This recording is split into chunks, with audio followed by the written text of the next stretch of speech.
Hey, what's up, everybody, and welcome to the Focus on Greatness podcast. I am your host, Hiram Roche, and I am excited to be a part of this conversation on tonight. This conversation that we're going to have tonight is something that actually has been on my heart for some time. And I wanted to make sure that I put some puzzles together, puzzle pieces, I will say, together before we dived into this conversation.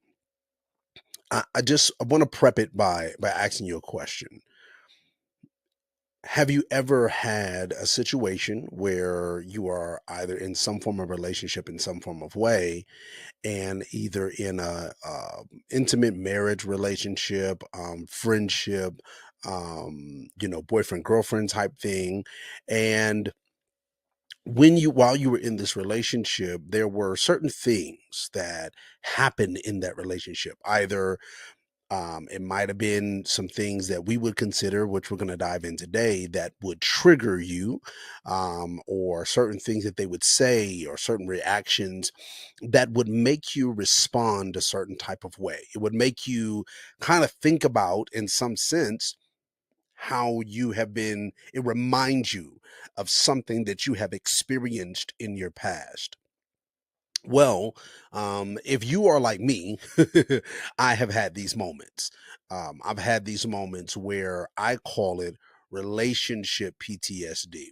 Now, I know you've heard the statement of PTSD, and sometimes we don't connect it to the triggers or the things that we have experienced, because normally, when you hear the context of PTSD, we contribute it more so to people that have been in the military, that have been in war zones, have experienced some form of trauma from the things that they have experienced, and the things that they have seen, to the point where it has now changed the dynamic of their life, where some can't be in certain type of rooms, or they can't hear certain type of sounds, because as soon as they hear that or feel that or be in this space, it triggers something internally, reminding them of what has happened to them before, what happened to them when they were in this zone or in this experience, or the thing that created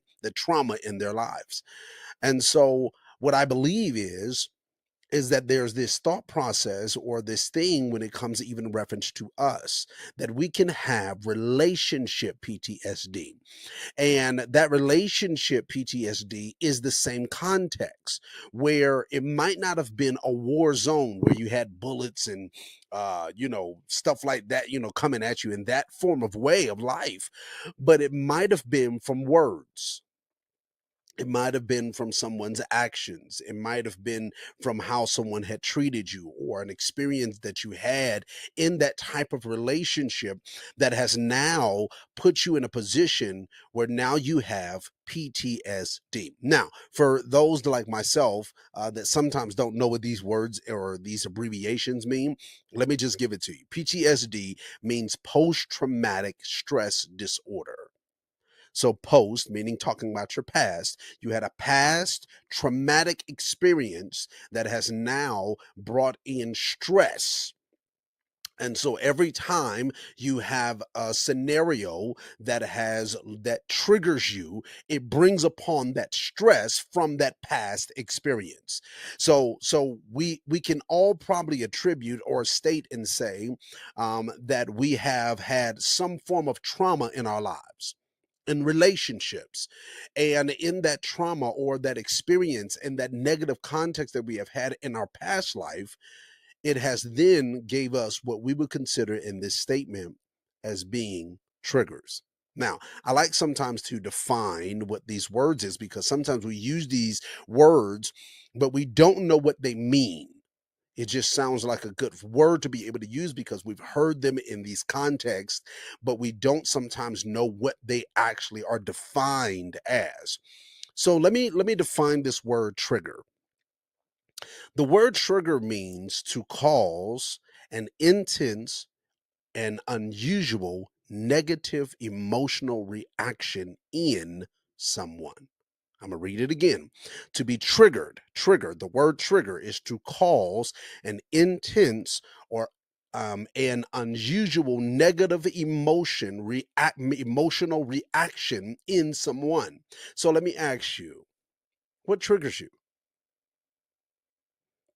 Like when you really think about it, what triggers you? Throughout this conversation, I don't want to just bring up these contexts, but I also want to end with giving us something that we can be able to walk away with. But in reference to be able to kind of start making some tweaks and making some adjustments, because here's the thing that I realized when we're talking about this context. Like, there are situations that I have been through, and so, because there are negative emotional scenarios that I have been through in my past, there are certain things that happen now that, when they happen, they trigger me.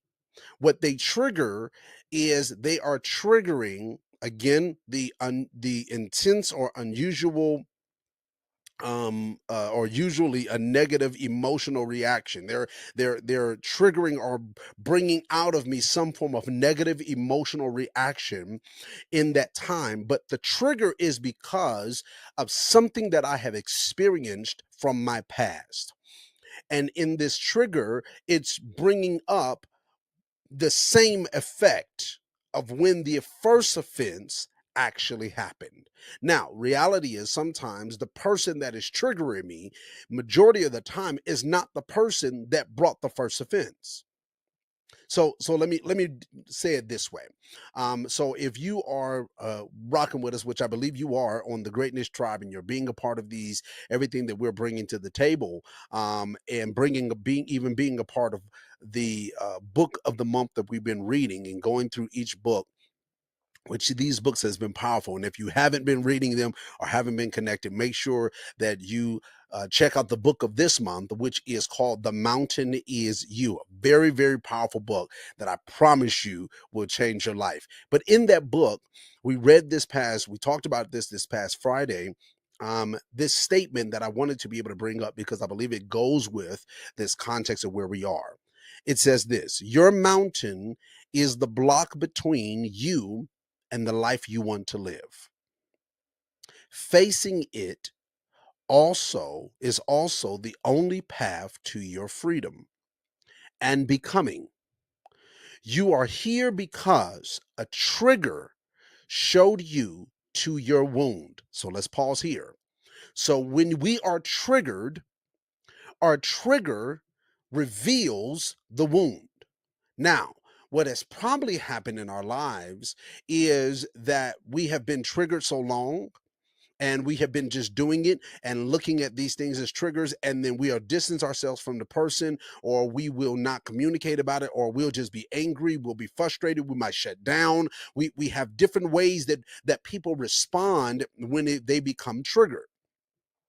But most of the time, what we don't do is we don't look at the trigger as a revealer of the wound and look at how can we deal with the wound. We just look at this person, this individual, or this situation is triggering my PTSD, my relationship PTSD. So this situation, this conversation, or the way that you're acting towards me, or the things that you're saying, or how you are responding to certain things, or how you are talking to me, are triggering certain things that is actually from a wound that I never got healed, or I never dealt with. So, in this context, I want to continue to read this because here's the next statement that she makes in this book. She says, and your wound. Remember, the trigger showed you to your wound, and your wound will show you to your path, and your path will show you to your destiny. So, here's the context. If we start to look at the things that trigger us, and in the process of looking at the things that trigger us, realizing that these things that trigger us is from a wound that we have experienced from our past. If we now take the time to be able to allow this wound to lead us to the path where we can get to the place of healing, then what can happen is we can start walking in a certain type of way and living in a certain type of way where we're now healed enough, emotionally strong enough to be able to effectively deal with situations that come into our lives. And so let me just read this. It's another excerpt that comes out of the same book. Now, I'm telling you, this book is powerful. You got to read this book. It's another excerpt that comes out of the same book, The Mountain Is You, that I want to be able to pull out, because this is explaining to us in more of a medical context of what PTSD does to us. So I want to read two major pieces that comes out of this book, and then we'll dive in some more into this conversation. And I pray that this is helping you already. But this is what it says: individuals suffering from post traumatic stress disorder have a smaller hippocampus. I hope you said that right. The center of emotion and memory. Now, your hippocampus is the center of your emotion and memory. It increases your amygdala function, which is the center of the your creativity, and it decreases the medial prefrontal and interior uh, cingulate function, which is the center that governs the complex behaviors like patterns and self-development. So what it does is when we're in these moments of PTSD, when we're in these moments of where we have these things that have stressed us, or that are triggers or open wounds that we have not dealt with, that are continual relationship PTSD. And I'm gonna get more specific in a minute. But relational PTSD that we have, what she's saying in this book, her name is Brianna West, but what she's saying in this book is our emotional state and memory in that situation becomes smaller, but our creativity part of us starts to grow. And I'm going to explain something in a minute. But also what happens is the other thing that grows, that decreases, is the thing that governs our complex behavior like pattern and self-development. So in that specific area of our lives, we basically slow down. So we're not developing in our relationships because of the things that we never dealt with that we are still being triggered by. So for example, have you ever known a person, right, that had a very bad relationship, right? They had a very bad relationship. And when you get out of that relationship, because of the trauma and the experience that you had in that relationship, when it's time to go into another when it's time to go into another relationship, you get into this new relationship, but you treat the new person like they've done the old pain.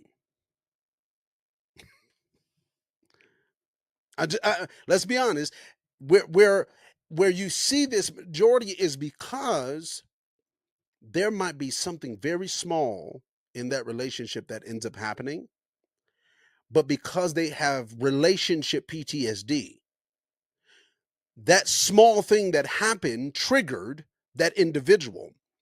But because that individual has had that wound that was never closed or never healed, right?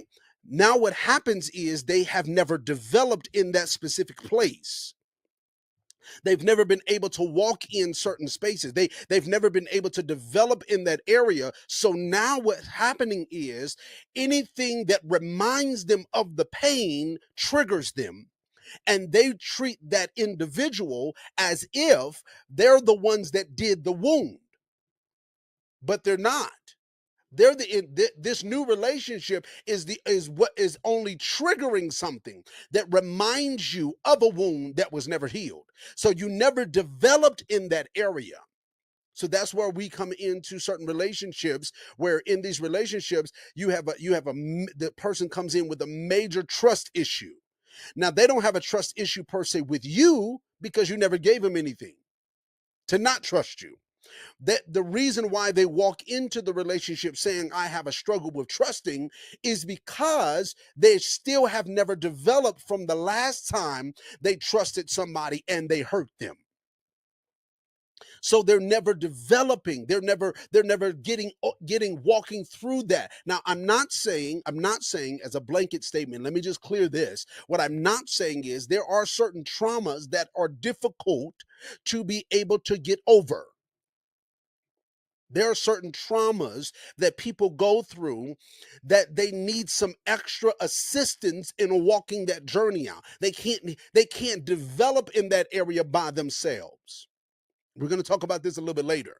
But it's important for us to recognize and know that there are things that we can be able to do in our own personal walk and journey that can help us to start developing and healing in these places, so that we're not taking these wounds from our past into new relationships and now punishing the new relationship based upon a wound that someone else did.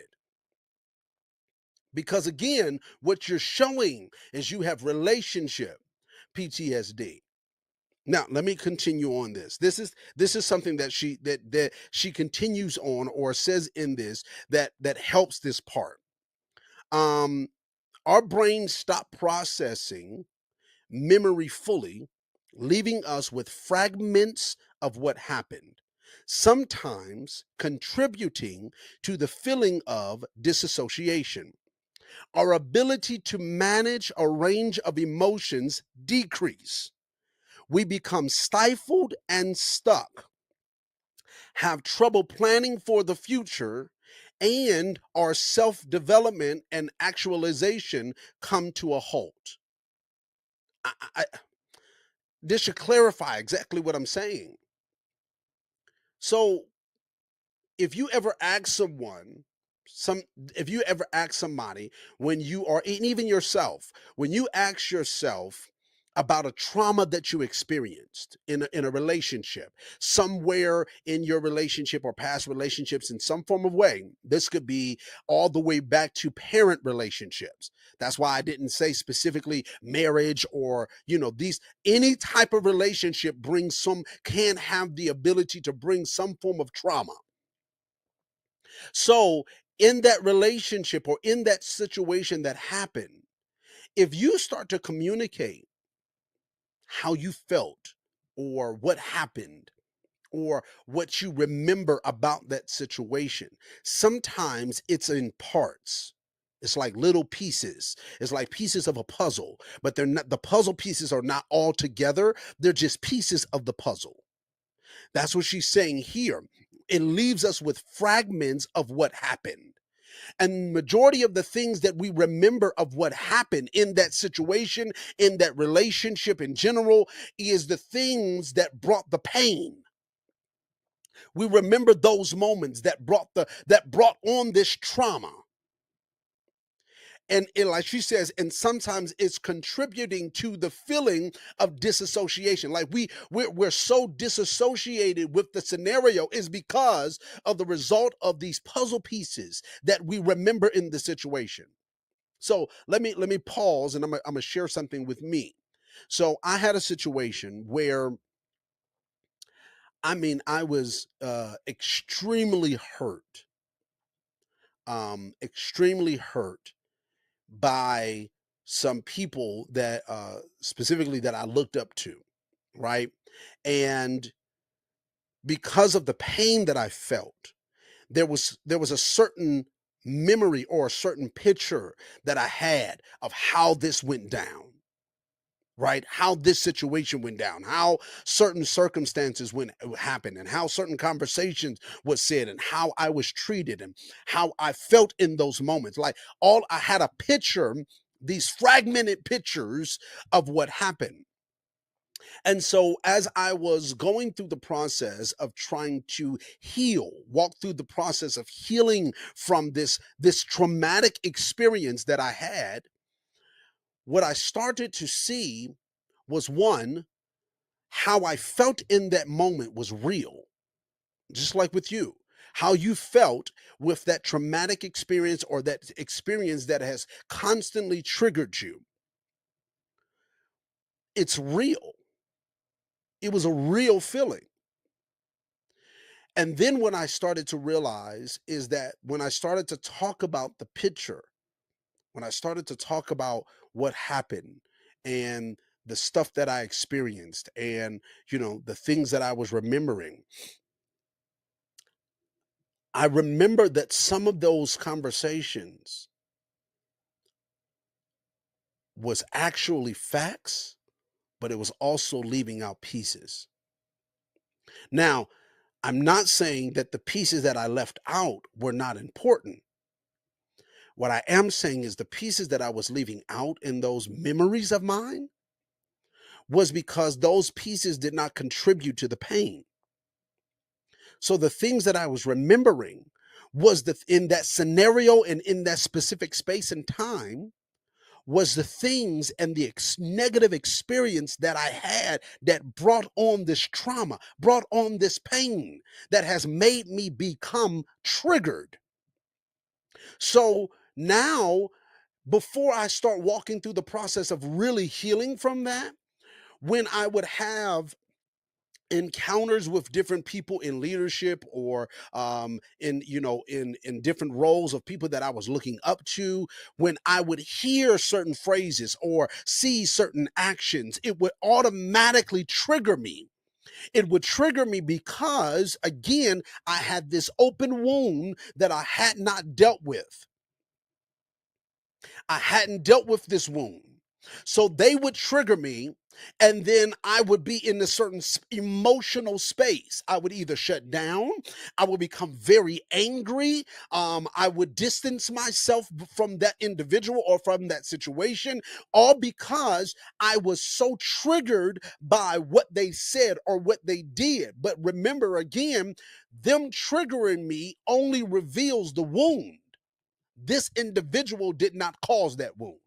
But because I was having and walking in and functioning by this relational or relationship PTSD, I was having this situation where I was constantly walking through this same stressed out situation and process where I was literally becoming emotionally stressed out, emotionally drained. And because I wasn't dealing with the wound, what ends up happening is now this new relationship is being impacted. And because I don't voice my hurt, I'm not voicing my frustration, I'm not voicing what I'm going through, then what happens is I'm bottling that stuff in, and then the people that are close to me, which is my wife and my children, they're getting the extras. They're getting the harsh conversation. They might be getting the snapping of emotions. They might be getting the short tempered. They might be getting all of these extras. Why?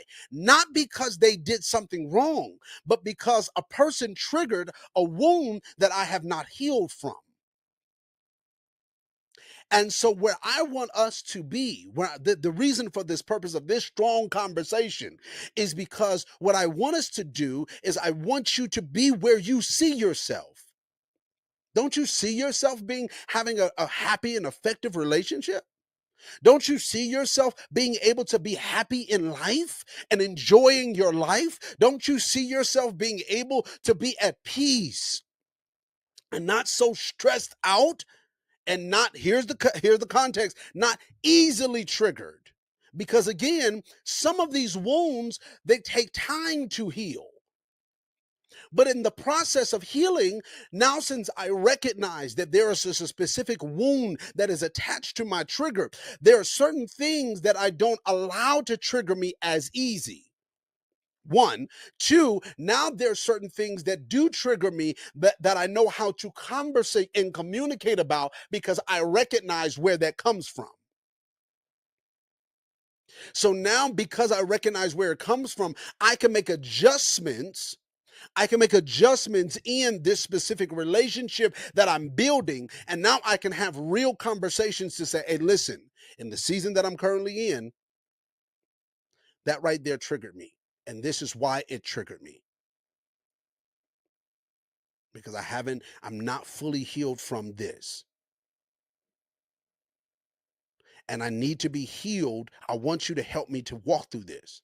Now, this is where you're talking about in your house, in your relationship that you're doing in reference to either your spouse or talking about again, your girlfriend type thing or whatever. This space now is because I want to have that real dialogue because I recognize why I am triggered. But the problem sometimes is we don't recognize why we are triggered. Why does that person get on your nerves? Think about it. Why does that individual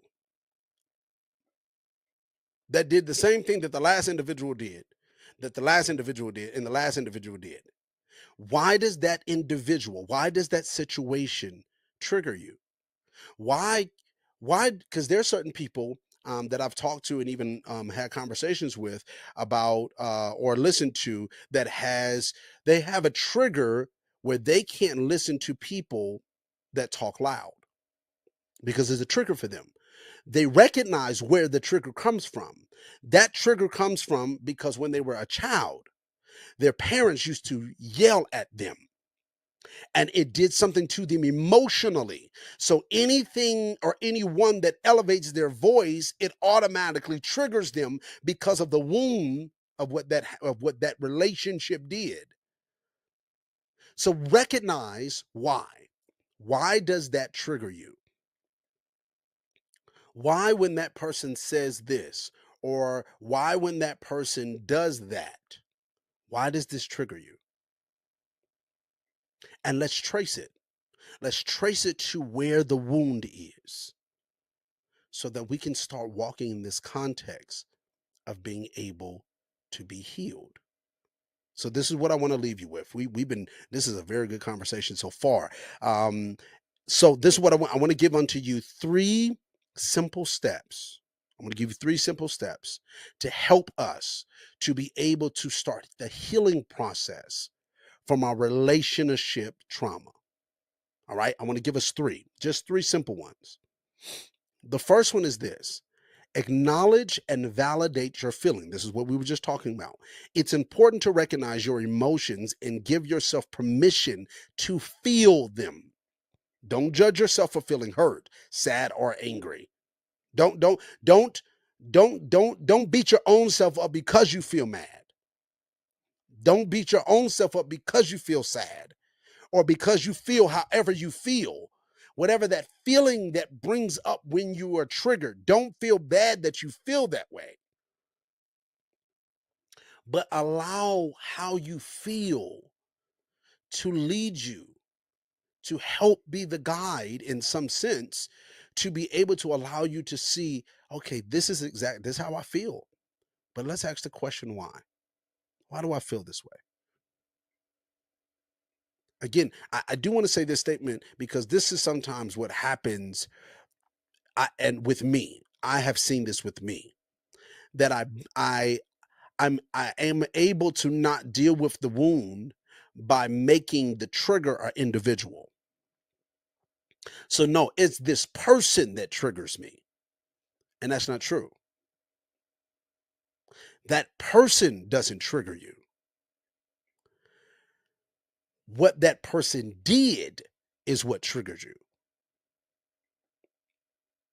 I'm going to say that one more time. It's not the person that triggers you.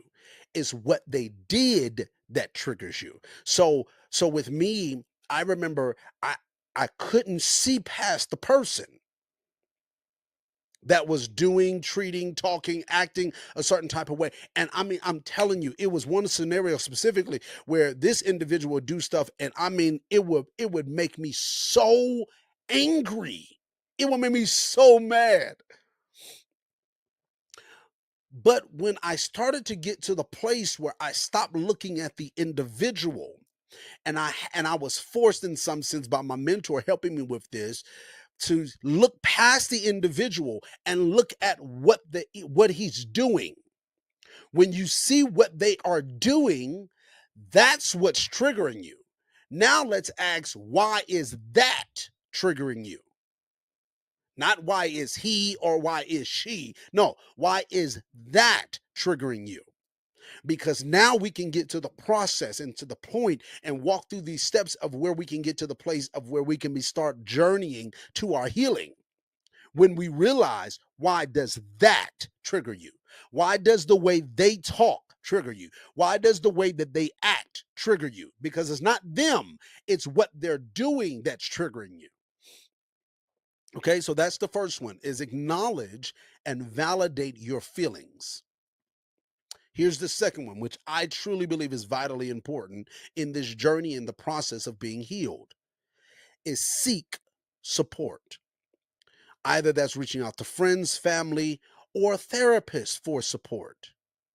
Sometimes talking to someone outside of the situation can help you gain a new perspective and provide comfort.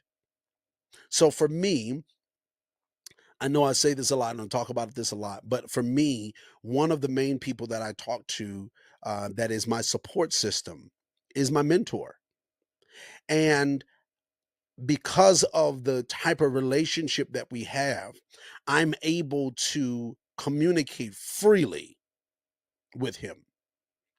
And when I communicate openly and freely, he helps me to sometimes get a new perspective, and he does provide comfort. And in the perspective is not per se changing it to say they wasn't wrong, you the one wrong in the situation. Not that type of perspective. No, the perspective of looking past the individual, or sometimes just looking at the situation, or looking at a fuller picture of what's going on in that scenario. I also have a very, very close friend, one of my best friends, or my best friend. I have him. He is a very close support for me. I remember, I remember one time that these were some years back. I remember me and my wife were going through something at the time, and I was so, I mean, man, I was so mad. I was so fully angry. I mean, fully angry. And I remember I called him. And when I called him, he was like, "What's going on?" Blah, blah, blah. And I shared exactly how I felt. I mean, with all the rage, with all the frustration, with everything, telling him the full story, both sides of the conversation, everything, just giving him the full thing. And the only thing he did was he listened. He allowed me to share. He allowed me to get it out. And then he gave me comfort. He gave me a perspective, gave me then advice. He gave me some wisdom. He gave me some nuggets, and maybe you need to do this, or this is, like he gave me some advice in that scenario so that I can start walking to the context of becoming healed in that area. So, first one again is acknowledge and validate your feelings. The second one is seeking support. And here's the third one, which is these are majorly important pieces that help us to heal from relationship trauma. Here's the number three, is practice self care. Now, I'm going to read what this self care is in my notes. I'm going to read this, but I'm also going to then explain. Take care of yourself physically, mentally, and emotionally. This can include exercise, meditation, getting enough sleep, eating well, doing activities that bring you joy. Remember to be patient with yourself and trust that healing takes time. Now, this part here, practice self care. I remember probably about a couple weeks ago, um, I'm having my dedicated day with my mentor, and we're on the phone and we're having our conversation. And he made a statement. And the statement he said was, he said, Hiram, you have to start looking at the physical exercises you need to do, or things you need to start putting in place to help you deal with your stress. I'm gonna say it again. This was for me. So me being able to put something in place to deal with the stress that I deal with as being a father, as being a husband, as being, the entrepreneur, as being a minister, most importantly, as just being a man, being a friend, being a son, all of these things that you can attribute to this context of our lives. It's stressful, but we have to learn how to be able to deal with it effectively. So, one of the ways he examined or said for me is, man, you need to probably look at doing something physically, right? We understand mentally and emotionally. These are two other major pieces that we have to be able to deal with that helps us deal with our or be a part of this context of our self-care and the healing that we need. When we deal with emotionally, sometimes our emotions are up and down. Now, as a man, the majority of the time, people are not going to see it. They're not going to see when you're up emotionally and down emotionally, majority of the time. Sometimes your spouse might not even know.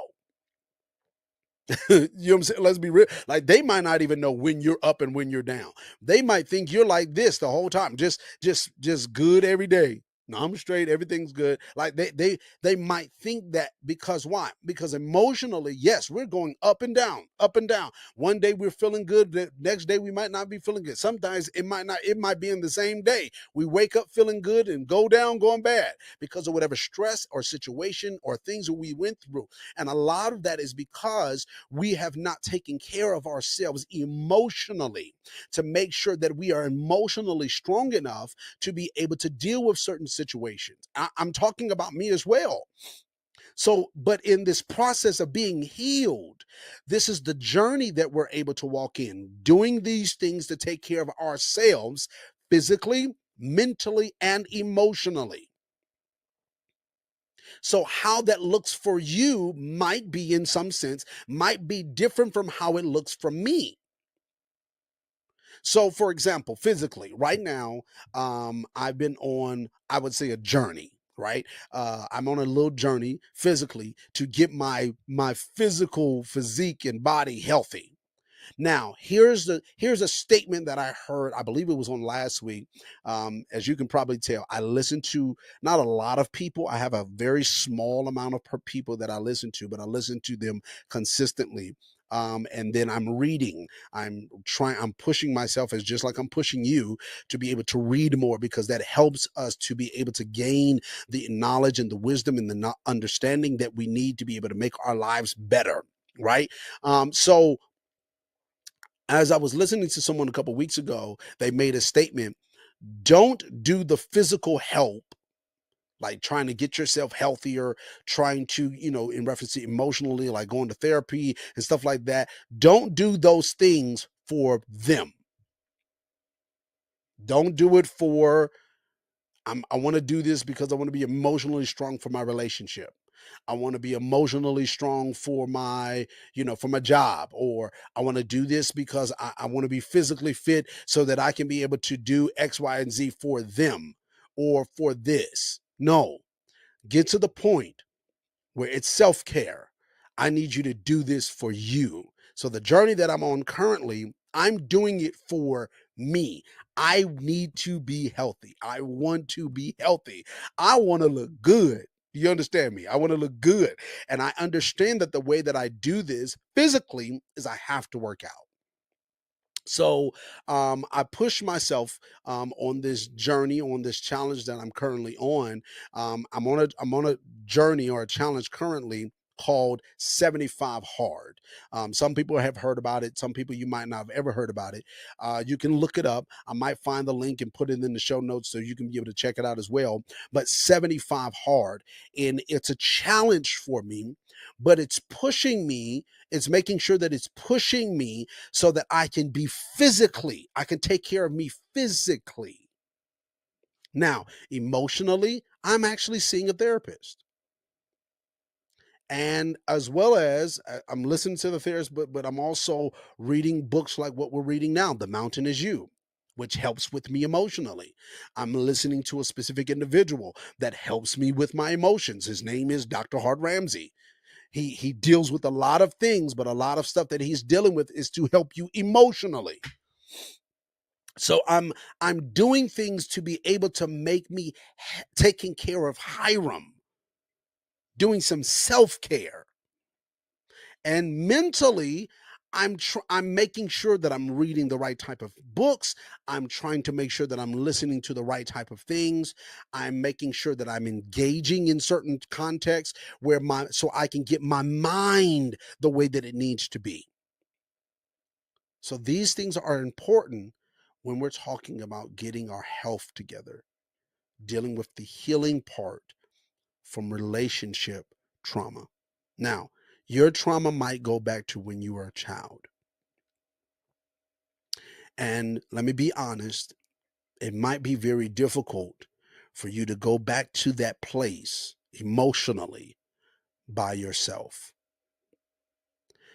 But I do want you to be healed, because one of the things I know is the things that I try as a father to make sure that I'm not passing down, right? We have these things where as a parent, it's like you're trying to make sure that you're not repeating history.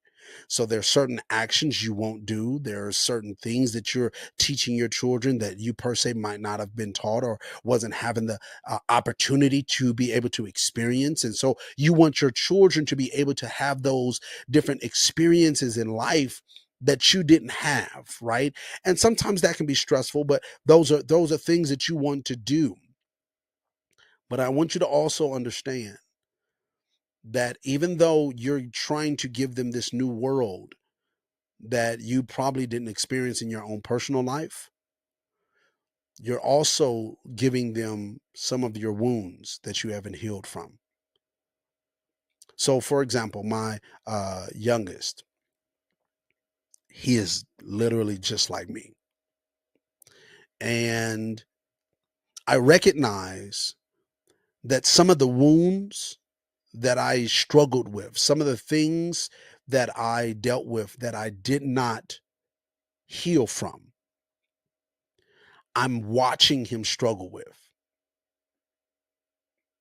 I'm watching him go through this battle back and forth with. And it wasn't something that I per se was like, hey, this is how you do. You know what I'm saying? Like, it wasn't something I verbally taught him. But because of me, him watching me as his father, there are certain things that he picked up, that he got because I wasn't healed. So, for example, he naturally does this because he saw me do it. When you get mad, you shut down. You don't communicate. You don't voice how you feel about that. So you shut down. You're angry though, and you bottle that up. That wasn't a lesson that I set him on the couch and said, this is how you do this. No, that was something he watched me do over and over and over again because I was not emotionally healed. I can take you back to where that started. It started with me when I was a child. And it led all the way up to where I was an adult. And even I remember telling my therapist, when me and my therapist was talking about it, and I told her, I taught myself how to do this because I did. I taught myself, when you get it angry or when you are frustrated, when you are hurt by something, you just shut down. And here was my reasoning of why. I'm telling you, this is just a relationship trauma. I'm telling you, was my reason why. Because they don't care about it anyway. They don't care about how I feel. And that thought process went from one season of my life to another, from one place to another, and has elevated and never grew. I never grew in that space. So then now I'm a teenager going through certain situations. And instead of communicating, I would either shut down or respond with my anger and my rage because now I've bottled up so much. Because again, I told myself they don't care anyway. So then I became adult. I never hear what I'm saying. It goes back to what we talked about earlier. I never developed in that area. I never grew in that space of my life. That part of my life was still I was still the little boy, because in that portion of my relational trauma or experience that I had, that's where it started and never grew from that place. So that little kid in me, that little boy in me always says they don't want to hear it anyway. They don't care about you. So why even tell them? They don't care how you feel. So why even tell them? Then as I got older and had other trauma experience or traumatic experience or experiences in general, what ends up happening, and we're going to deal with this on probably on the next podcast, but what ends up happening, it becomes now my belief system that they don't care. And then the people that do ask, they only want to know it so they can manipulate you. I'm telling you, this was my experience that I never developed out of until I start getting healing from my relationship trauma. And that's what I want for you. I want you to gain the healing that you need so that you don't walk indoors, have in more relationships, and even the relationship that you might be currently in. I don't want you to continue in that relationship, living your life with open wounds and not being healed so that you can be able to experience the fullness of your relationships. All right. I love you all as always. And thank you for being with me today, tonight, whenever you're listening to it, right here on the Focus on Greatness podcast. I'll see you next time. Bye bye.